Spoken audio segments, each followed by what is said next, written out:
Pigpatanidan kan alkalde kan Banwanin si Pocot Camarines Sur sa pagi ni Mayor Tomas Bucago ang mga residente manungod sa tamang pagsuhay kan mga basura sa Banwaan. Sigun kay Bucago, mahigot na pigpapautob sa Banwaan ang no segregation no collection policy na suro sa kinakaipuhan tanganing may hakot inikan mga basurero sa pagi kan lokal na gobyerno kan sambitan ng lugar.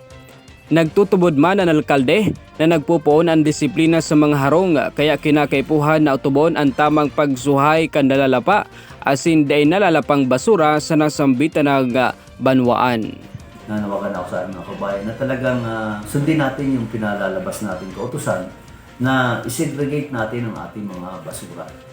Strict implementation po tayo sa sinasabi natin no segregation no collection. Pinapatuwad po natin yan. Kaya yung mga tao na gusto nilang makoleksyon ng kanilang basura, kailangan bago nila ito ilabas sa tamang tapon, tamang lagayan, bago koleksyonin ng LGU, dapat siguraduhin nila ito yung nakasegregate. Mientras tanto, katagod man ka naging viral na mga ladawan asin mga video sa paghakot ka na basura kan sarong dating kongresista na si Nonoy Andaya. Pig-umaman kan alkalde ang ginibo kani asin kan sa iyang grupo. Alaga dapat subuot na inapon ini sa tamang apunan tanganing day na maapektaran ang mga residente.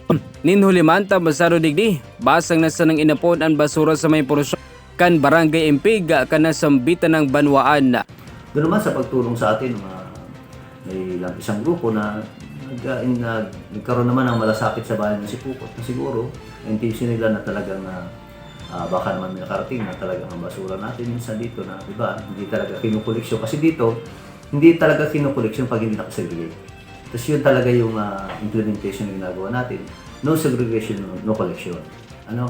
Kaya yung siguro hindi ko alam kung hindi naintindihan yung ibang grupo na sumasok dito para kunin yung basura na sinasabi nilang sinisegregate naman is pina-check natin na hindi nila masyadong nasunod yun.